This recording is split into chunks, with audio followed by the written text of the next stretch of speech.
Hey YouTube, you have Leonard here, bringing guys and gals, Kanojo Okurishimasu, Rent a Girlfriend. We're here. We just did chapter 253 live on Twitch. And of course, everybody, you can follow me here on Twitch, link description box down below. We're doing my live reactions, including the live reactions to this channel. Heads up everyone, I'm feeling sick. I'm under the weather, literally dying as we speak. But nonetheless, we have a chapter to review, so let's do our best. It'll be a quick review because not too much happened, but a lot happened. Kazuya messed things up, Nini salvaged things, and then Chizuru blew our minds. That's basically the easiest way to describe this chapter in the three phases. So first and foremost is the fact that we have the cliffhanger last week. The fact that Chizuru is just like, so what? Yeah, I am going to miss you. So throughout the whole last week, I kept thinking to myself, what exactly is Kazuya going to do? And I reasoned the fact that, at the end of the day, Kazuya's probably not going to do much of anything. But I didn't realize he was going to completely nuke it within one sentence of just saying, oh no, nothing really. I thought that he was just going to fumble around and this and that. So I was like, Kazuya, you're killing me. Even by your standards, you're killing me here. Because you finally get the perfect opportunity where Chizuru is being frank with you. She has a little help from some plum wine, but again, she's being frank with you here. And for you to do that is just like, you kill all the momentum. So credit to YAEMORI, who literally was just like, she's like, you messed this up. Like, what are you doing? And she had to come in and play savior. Like, YAEMORI was in this chapter putting on the Superman cape and just being like, I'm gonna hard carry this whole entire thing. She's literally like a video game. She's basically like, she's carrying the whole squad. That's what YAEMORI's doing the past several chapters, and she did it especially in this one. So we see here that she ends up bringing up the question about the cohabitation. Now, as we said before, it does feel like this arc is going to end with some type of decision where Chizuru and Kazuya, for whatever reason, we don't know exactly how it'll come about, but they're going to end up living together. Seems like the next step in where this manga can go to add some creativity, some different stuff. Having the two of them living together, it's good setup. It's good setup. Chizuru, of course, as we can imagine, was just like, nah.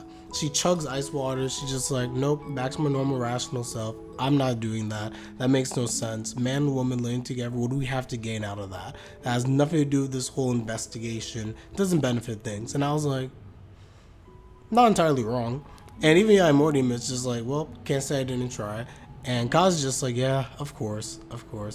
It doesn't mean it's over though. I do believe that at the end of the arc, Chizuru's gonna make a conscious decision to where she's gonna highlight that she'd be open to them staying together. For how long? I don't know. The terms of it? I don't know. But most likely that is what's going to end up happening. So just because she denied it here doesn't mean that we're not going to get it. It probably will still happen.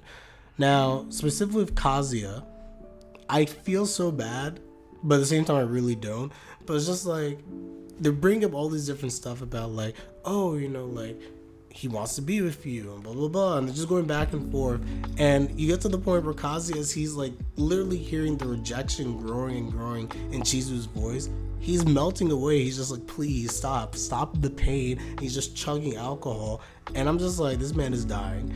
So by the end of all of this, YAEMORI's done her thing. Kazuya is trashed, and they throw him on the ground somewhere to lie down, and I'm like, y'all just gonna leave my guy there?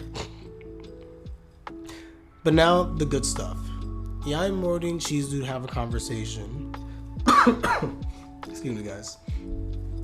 And basically, in this conversation, YAEMORI is highlighting to Chizuru, oh, you want to know what Kazuya and I talked about? Nothing really. But he simply talked about how much he really, really loves you. Now, YAEMORI again being 100% clutch, her saying this was important because from Chizuru's standpoint, that's a way to really pull at her heartstrings. She knows that Kazuya cares. She knows that she's being, in some respects, unfair because she knows his feelings and everything with the whole investigation and stuff. But to hear the fact that for hours that he's just talking about how much he likes her and this and that, that's not insignificant. Chizuru will never openly admit it, but as we see by the events at the very end of the chapter, it had a clear impact on her feelings at the moment, which are already running on high to begin with, which is why she came there for the sole purpose of seeing Kazuya, hanging out with him. Is less about them as a group. She wanted to see Kazuya. She missed Kazuya. That's why she even came to the bar in the first place.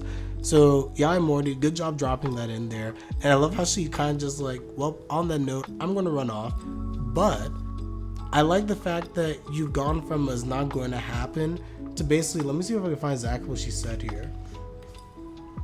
YAEMORI said specifically that, "I'm glad to see things have changed, that you have changed. From I don't know to sad we won't see each other." With regards to obviously the cliffhanger last chapter where she's saying like, of course I'm going to be sad that I don't see you. So all of that was beautiful, and it leads us up to the pinnacle moment of the whole entire chapter to end us off, everybody. Chizuru kissing Kazuya. I feel awful for Kazuya. I say this only because of the fact that this man is knocked out. He's dead. He gets kissed by Chizuru. He's not even going to remember it. Our poor boy is not even going to remember. He's going to think it's a dream. Next chapter is entitled Dream. This man literally is going to be like, oh, had a dream that I was kissed by Chizuru. And in the end, won't happen. But now here's my other thing. Hold on for a second, everybody, because I'm thinking out loud. How is he going to, he's not going back to the apartment. He's at his parents' place. He's drunk and knocked out on the floor. How's he getting home? Like, I have serious questions about that. How's he getting home? It almost feels like Chizuru has to take... Will Chizuru take him back home with her? I really do wonder. I don't know. I'm thinking out loud. As I went through the chapter, I didn't even really think about that. But maybe he ends up going back with her in a taxi or something, because she's not going to just leave him there on the floor. Those are my thoughts. But that aside, I really, really did enjoy the kiss scene. Less so for Kazi, because Kazi's not going to remember it. It's a great moment for him nonetheless. But it shows that development in Chizuru's feelings. The fact that she is feeling stuff, that she does want to be a Kazuya. It comes down to the fact that she's just shy. She's shy and unsure of herself. She doesn't know how to approach things and everything. She's kind of awkward. But at the heart of things, she thinks back to YAEMORI's words where she's like, oh, why didn't you just kiss? And she was vehemently just like, nah, why would I do that? Which is what her causes feelings. But you see that actually she was thinking about it. She does want to kiss Kazuya, and that manifests itself here when she had an opportunity. She kissed him. So all in all, I think that this is really, really good. I'm looking at Twitch chat. Make her back out last second. I don't know. It feels pretty... I'm looking at the last panel. I'm 99% sure that he kissed her. I mean, that she kissed him. I'd be shocked if she didn't kiss him. She's going to carry Kazuya and take him to her house. I don't know how she's going to do it. I suspect like you can get a taxi and then just like kind of like, ugh. But they can't leave him there. That's my thing. Unless she's going to call Kibe or Kudi or something and they pick him up, which they probably would not, because they're trash. And they're great, but they're trash at the same time. We'll see what happens. But everyone, with that, I'm going to end this here. So let me know your thoughts in the comment section down below. Of course, like the video, subscribe, like my content. I really appreciate it as always. And with that, everyone, I'm Leonard, and I'm out. Take care, everybody, and have a good one.